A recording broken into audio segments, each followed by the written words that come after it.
और वहीं राजधानी रायपुर में खेल एवं युवा कल्याण विभाग की प्रेस कॉन्फ्रेंस चल रही है, जहां प्रदेश में 2.5 साल में खेल विभाग की उपलब्धियां बताई जा रही हैं, जहां डिप्टी सीएम और खेल मंत्री अरुण साव जानकारी दे रहे हैं। जिस तरह से आज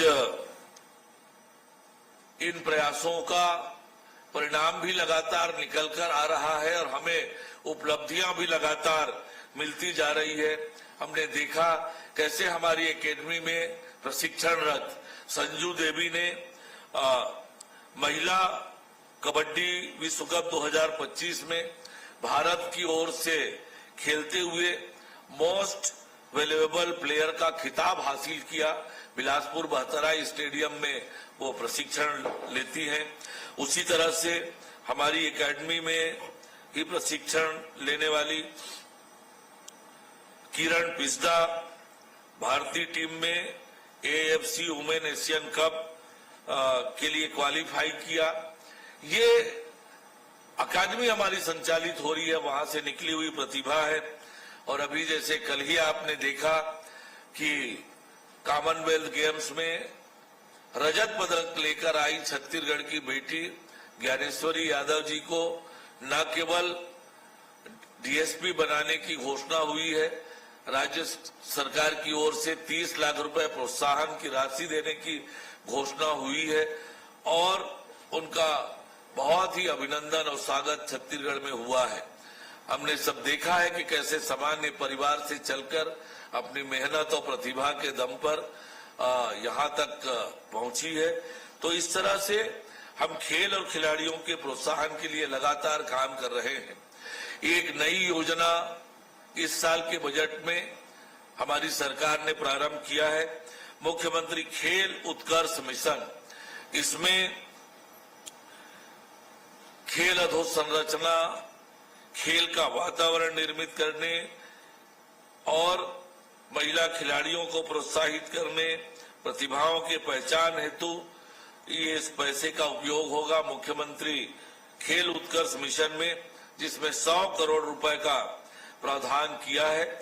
इस राशि से हम इस मिशन के अंतर्गत athlete management system, sports science centre, feeder centre, athlete welfare, उच्च गुणवत्तापूर्ण प्रशिक्षण जैसे पहलुओं पर कार्य योजना बनाकर हम काम कर रहे हैं।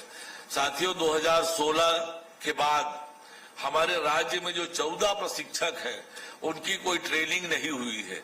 आज जब मैं यहाँ पर आपसे बात कर रहा हूँ, हमारे 14 प्रशिक्षक पटियाला में जाकर आधुनिक खेल का प्रशिक्षण ले रहे हैं। हमारे प्रशिक्षक 14 प्रशिक्षक 2016 के बाद ऐसा कभी हुआ नहीं था।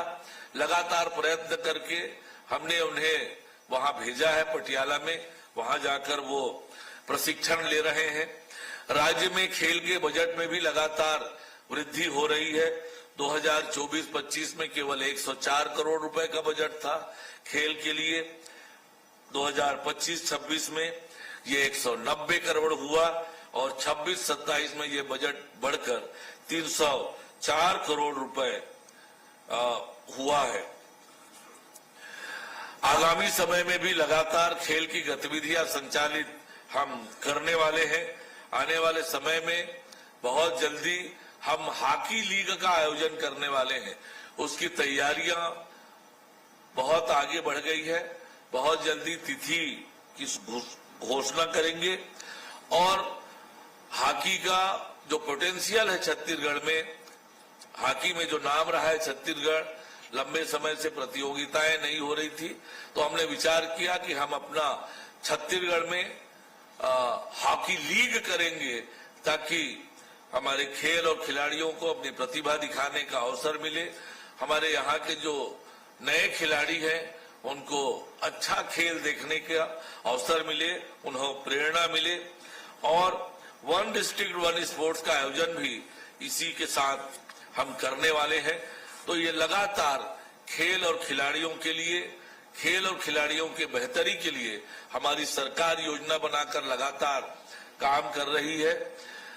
साथियों, आप सबको पता है कि छत्तीसगढ़ की जो भौगोलिक स्थिति है, छत्तीसगढ़ का जो खान पान, रहन सहन और जो प्रकृति है, नेचुरल रूप से, प्राकृतिक रूप से हमारे युवा शारीरिक रूप से, मानसिक रूप से बहुत मजबूत होते हैं। और खेल का वातावरण हमेशा से छत्तीसगढ़ में गांव-गांव तक, सुदूर अंचलों में रहा है। जब मैं भी गांव में पढ़ता था तो स्कूल से आने के बाद बस्ता घर में रखे और सीधे दौड़कर खेल के मैदान में जाते थे।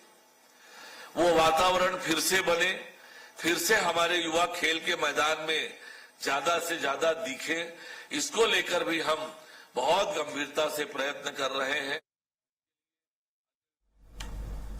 और खेल मंत्री अरुण साव को आप सुन रहे थे, जहां खेल विभाग की जानकारी वो दे रहे थे और